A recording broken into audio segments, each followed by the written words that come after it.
अभिनंदन और स्वागत। मैं अनुराधा आपका धन्यवाद करती हूँ कि आपने हमारे YouTube और Spotify चैनल्स को लाइक, शेयर, सब्सक्राइब किया और वहां अपने कमेंट्स और अपने सुझाव लिखे। आज हम फिर मिल रहे हैं चंद्रशेखर शर्मा जी के साथ। सर प्रणाम। नमस्ते बेटा। सर, आज हम आपसे किस बारे में सीखेंगे और कौन से ग्रंथ से सीखेंगे सर? भावार्थ रत्नाकर मेरा बड़ा प्यारा ग्रंथ है, आपको मालूम है। जी सर। और उसका अर्थ भी बड़ा अच्छा है कि भाव का जो रत्नाकर है यानी समुद्र है, उसका अर्थ समझने की कोशिश करना, इसी अर्थ में उसको नाम दिया है रामानुजाचार्य ने। और इसमें कई चीजें हमको जो हम जिसको हम ट्रेडिशनल सिस्टम से समझते हैं या पारंपरिक जो हमको सिखाया जाता है उससे कुछ भिन्न दिखेगी। वो भिन्न क्यों दिखती है? क्योंकि किस भाव में कौन सा ग्रह स्थित होने से क्या हो सकता है, इसी के बारे में पूरी चर्चा है इसमें। आज हम ये देख रहे हैं कि केतु, जिसको लोग डरते हैं ना, यानी केतु राहु बोले तो एकदम लोगों को सांप वाप याद आ जाते हैं। तो ये केतु के बारे में वो कुछ बोल रहे हैं। क्या बोल रहे हैं और क्यों बोल रहे हैं? फिर प्रश्न तो ये आता है। तो केतो तृतीय संस्थानम योगदम भवति ध्रुवम, ये समझने लायक है। केतु यदि तृतीय भाव में स्थित हो तो वो योगद हो जाता है, योग देने वाला। दुख देने वाला, सुख देने वाला, तो योग देने वाला हो जाता है। योग हर वक्त अच्छे कुछ परिणाम होंगे, उसी को योग बोलते हैं। अन्यथा फिर अवयोग बोला जाता है, तो उसका प्रभाव सहसा या उसका चलन भी संस्कृत में कम है। हमारे ग्रंथों में भी है ज्योतिष के, पर कम प्रमाण में। क्योंकि एक यदि हम धनात्मक है योग, तो ऋणात्मक अवयोग हो जाएगा, बताने की कोई जरूरत नहीं। यहां तक ठीक है। और फिर वो बोलते हैं भाग्य अपत्यस्थ केतुस्तु न शुभो दोषम आवहे, कि नवम और पंचम में यदि दोनों में से किसी में भी यदि केतु रहा तो ये शुभ नहीं होता, इसको दोष लगता है। अब इसका हम जब पहला जैसा श्लोक का पहला आधा हिस्सा देखेंगे तो केतु है, तृतीय संस्थान में है, तृतीय भाव में बैठे हुए क्रूर ग्रह या पाप ग्रह अच्छे फल देते हैं, ऐसा कहा गया है ना। ऐसे भी क्रूर ग्रह त्रिशराय में अच्छे फल देते हैं, ऐसा बोला जाता है। और फिर केतु है, वो मंगल के समान है।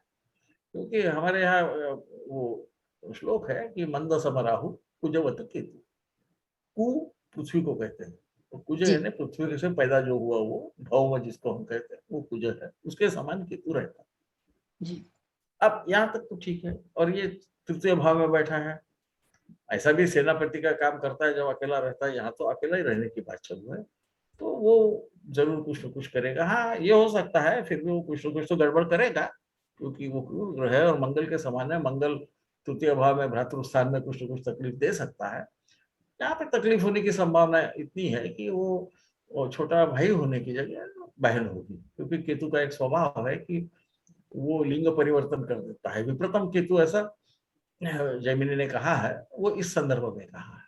उसकी जो अर्गला भी रहती है वो दूसरे साइड से आती है, जो नॉर्मल आती है उसके अपोजिट साइड से। नवम से वो अर्गला शुभ अर्गला देता है, पंचम से वो अशुभ अर्गला। ये समझना तो ठीक है। ऐसा तो लोग बोलेंगे कि भाई केतु है, केतु सब छोड़ देता है, ये पराक्रम भी छोड़ देगा, है ना, क्योंकि उसको मोक्ष कारक बोलते हैं। तो भाई तृतीय भाव में किससे मोक्ष लेगा? हाँ, एक तो भाइयों से ले सकता है इमीडिएट बात का, पर वो सिर्फ पुरुष होगा तो ही लेगा ना, स्त्री जन्म होगा तो नहीं लेगा। पराक्रम से भी ले सकता है, हाँ ले सकता है। वो कभी कभी आएगा उसके दिमाग में कि ये क्या काम करना मुझे अच्छा नहीं लग रहा वगैरह, वो थोड़े देर के लिए आएगा। क्यों, वो हम भाग्य अपत्य जब देखेंगे तब उसके बारे में मैं बोलूंगा। यहाँ तक फिर भी ठीक ही है। अब प्रश्न है कि भाग्य भाव में और पंचम में, अपत्य भाव है, पंचम भाव, नवम और पंचम में केतु रहा तो इसे शुभ नहीं माना जाता, इसको दोष लगता है, ऐसा कहा गया। यहाँ शब्दों को बराबर ख्याल में रखना कि ये दोष लगता है, ऐसा कहा गया। वो अशुभ होता है ऐसा नहीं कहा गया। कई बार हम गड़बड़ में ऐसा सोचते हैं कि न शुभ हो यानी अशुभ, नहीं आगे में फिर दोष महावहित नहीं लिखे रहते, तो दोष लगता है। ये दोष क्या लगता है और ऐसा क्यों कहा गया है कि शुभ नहीं और दोष लगता है? तो शुभ क्या है? तो हमें पता है कि हमें कहा गया है कि केतु या राहु केंद्र में या त्रिकोण में यदि अकेले स्थित हो तो राजयोग करते हैं। हाँ, ये शुभ है। ये इतना शुभ नहीं रहता, इसमें कुछ दोष आ जाता है। तो दोष क्या आता होगा इसके बारे में हमें सोचना चाहिए। क्योंकि हम यदि शास्त्रों की गहराई में जाने की कोशिश करेंगे, तभी उनका अर्थ समझ पाएंगे।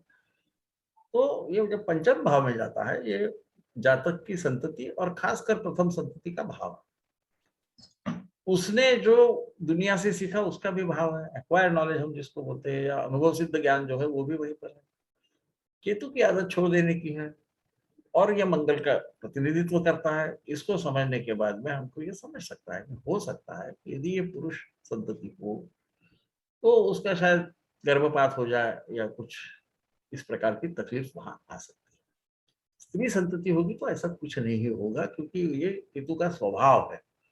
परंतु वो संतति भी जातक से थोड़ी दूर चले जाएगी। कब चले जाएगी? बचपन में नहीं जाएगी, आगे जाके इनके मतभेद हो सकते हैं। इस प्रकार से वो जो अपना मोक्ष देना है वो इस प्रकार से मोक्ष देगा। एक दूसरा, अनुभव सिद्ध ज्ञान के बारे में केतु की एक आदत है, वो एकदम अपना आपा खो बैठता है ना। वो कोई एटम बॉम्ब बचपन में वो खेलते थे ना दिवाली में, वैसा है, एकदम फटता है फिर बाद में हवा का हो जाती है। तो ये कभी कभी अपना आपा खो सकते हैं। अनुभव आने के बाद भी उससे वो सीखते नहीं है कि ये करने से फायदा कुछ नहीं। तो ये कभी कभी करेंगे, हर वक्त नहीं करेंगे, यही दोष है उसमें। परंतु फिर भी उसके दशा में वो अच्छे परिणाम देंगे। इसे ख्याल में रखना, यद्यत भावगतो वापि यद्यत भावेश संयुतो, ऐसा कहा है प्रतिषेध। वो तमोग्रह जो रहते हैं बड़े पावरफुली उसके रिजल्ट देते हैं, ऐसा कहा है, वो देगा। तो इन दोनों को गड़बड़ नहीं करना, ये भाग अलग है और वो दशा में रिजल्ट, मतलब वो दोनों आपस में पैरेलली, दोष वाला जो पार्ट है वो चलेगा, योग कारक का जो पार्ट हो गया वो भी है रहेगा, वो दशा में आएगा और ये मूल स्वभाव में आएगा। हाँ, ये उसका स्थित होना है, ये उसके मूल स्वभाव में, उसकी जो प्रकृति है उसमें आएगा। और हाँ, कभी कभी हो सकता है उसके पेट का ऑपरेशन भी हो सके, और खासकर यदि गुरु वगैरह देख रहा होगा, मोटा ज्यादा हो गया तो क्या बोलते हैं आजकल, वो बैरिएट्रिक सर्जरी भी हो सके, वहां पेट भी है ना, वो स्टमक, ये भी हो सकता है, नहीं ऐसा नहीं है। उसको भी खून वून करना अच्छा लगता है, मतलब खून लाना मंगल के समान जब वो अपना व्यक्ति में आता है तब। तो यहाँ पे अशुभ इसी प्रकार से, इससे ज्यादा उसका कोई अशुभत्व तो नहीं है, वो राजयोग करेगा। नवम भाव में जाने के बाद क्या होता है कि ये धर्म का भाव है। धर्म का असली जो अर्थ है वो धारयति इति धर्म, जो करने योग्य है उसी को धर्म कहा जाता है। ये रिलीजन के अर्थ में तो हमारे यहाँ जब वो अब्राहमिक जो आए एक किताब से आने वाले, वहां पे हमने रिलीजन और धर्म को एक समझना चालू कर दिया है ना। इसलिए पुत्र धर्म का पालन करो, पत्नी धर्म का पालन करो, फलाने ऐसा बोला जाता है ना हमारे यहाँ। इसलिए सनातन धर्म है, पहले से जो हमने ड्यूटीज करना है उसी को। अब यहाँ केतु बैठ गया, यहाँ केतु सहसा उस आदमी को, उसको हम अंग्रेजी में फोकस बोल सकते हैं, वो किसी चीज को पकड़ ले उसको आसानी से छोड़ता नहीं है, उस पर वो डटा रहता है। और उसका धर्म पे बहुत विश्वास भी रहता है, क्योंकि केतु को ध्वज कहा गया और केतु को शिखा कहा गया। अब ये जो ध्वज है, ये हमारे जो मंदिर है ना, उसके ऊपर जो ध्वज फड़फड़ाते रहता है वो है, उसका स्वभाव भी वैसा ही फड़फड़ाने का है, और फिर वो शांत हो जाता है। आपने देखा होगा कभी जब हवा चलती है फड़फड़ाता है फिर शांत हो जाता है, ये केतु का स्वभाव है, इसीलिए उसको ध्वज कहा गया। इतना ही नहीं, ये धर्म के ऊंचे शिखर पर बैठता है, इसलिए धर्म भाव में आने के बाद में वो अपने धर्म के प्रति उसका बहुत लगाव रहता है। लोगों को लगता है कि वो अपना धर्म छोड़ देगा, ऐसा कई लोग बोलते, वो बोला नहीं छोड़ेगा, आप बहुत गलत तरीके से जा रहे हैं। अब जो हमारे यहाँ राशि चक्र आता है उस पर देखना क्या होता है। परंतु वो कभी कभी अपने पिता से दूर हो सकता है, वो पिता का भी भाव है, कुछ वक्त के लिए, हर वक्त होगा ऐसा नहीं, झगड़े वगड़े करके नहीं होगा, कोई ना कोई कारण से काम के लिए निकल जाएगा, कोई एक ध्येय लेके उसमें वो चला जाएगा, फिर वापस आएगा। अब ये जो वापस आना है ना, कभी कभी वो जो धर्म जिसको भी वो उसका अनुसरण कर रहा है उसे कुछ थोड़ी देर के लिए छोड़ देगा, फिर वापस वहीं आएगा, वो कहीं नहीं जा सकता। तो इस अर्थ में वो, और तृतीय यदि संतति होगी तो वहां पर जैसा प्रथम संतति में होगा वैसा वहां होगा। इस प्रकार से उसका शुभ न होना और दोष युक्त होना का संबंध इतना ही है। इसे क्या, उसे शिखी भी कहते हैं। शिखी ब्राह्मण लोग ज्ञान के लिए, वो ज्ञान का एक हम क्या बोलते हैं उसको, प्रतीक था। और वो जब बांधी रहती है ना तो वो ठीक ठाक रहती है ना। केतु है वो, तो उसको बांध के रखो तो वो ठीक रहता है, उसको बंधन में रखो यानी किसी काम में उसको डाल के रखो तो वहां पे बहुत अच्छा है। वो जब शिखा खुल जाती है तो वो गड़बड़ करता है, इसलिए उसको शिखी भी बोलते हैं। आचार्य चाणक्य की आपको मालूम है कहानी, कहानी, हाँ उसने सर। धनानंद को बोला कि तूने मेरी शिखा तो छोड़ दी, अब इसको तभी बांधूंगा जब तुझे उतार दूंगा, है ना, क्योंकि तू धर्म का पालन नहीं कर, फिर से वो धर्म के ही तरफ जाएगा, इसलिए उसको शिखी भी बोलते हैं। वो कोई शिखी बोलते हैं, ये प्रतीकात्मक है। ऐसा तो केतु क्या है, वो वही छाया है, तमोग्रह बोला ही गया है उनको, उनको शरीर है ही नहीं।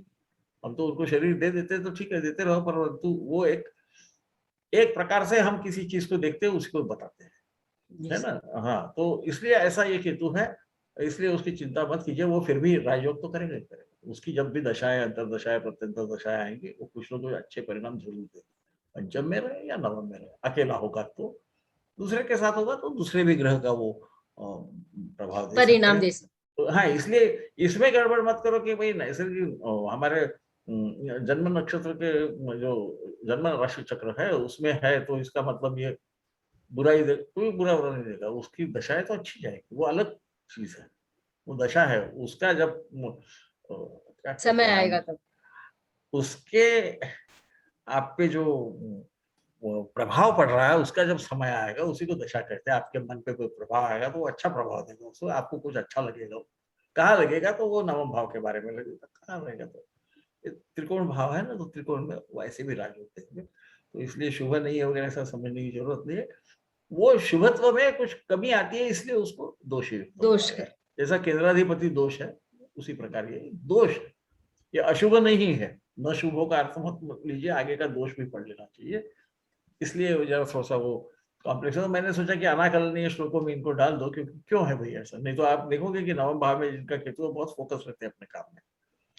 कई प्रचारक वगैरह जो रहते हैं उनके इसमें, या मिशनरीज रहते हैं उनके इसमें, नवम भाव में आपको केतु दिखेगा अकेला, अपना वो छोड़, पर वो कुछ देर के लिए छोड़ेगा, ये भी पक्का है, पर कम समय, फड़फड़ाएगा फिर अपना अपनी जगह पे आएगा, वो कहीं नहीं जाने वाला। तो इस प्रकार का केतु है, इसको समझ लीजिए। तो मैंने इसलिए सोचा कि ये श्लोक हम इसका चयन करें, ताकि कुछ एक नया सीखने को मिल जाए, वरना फिर लघु पराशर इसमें कुछ विरोध है क्या, ऐसा लग सकता है कभी पढ़ने वालों जी को। सर। तो ऐसा नहीं है विरोध, वो अलग अलग जगह है, अलग अलग चीजों के लिए उसका प्रयोग करते हैं, ठीक है ना। बहुत सुंदर सर। और आपने बारीकी से केतु के जो स्वभाव, डिस्क्रिप्शंस है या विवरण है या उनकी जो परिभाषा है, हमें उत्तर कलामृत या हमें इन सब किताबों से, फल दीपिका से मिली, तो उनके पीछे का कारण भी बहुत सुंदरता से बताया। Thank you so much sir. प्रणाम। नमस्कार। बेल आइकन को दबाएं ताकि आपको वीडियोस की अपडेट मिलती रहे। हमारे वीडियोस को लाइक करें, शेयर करें, उन पर कमेंट करें और हमारे चैनल को सब्सक्राइब करना ना भूलें।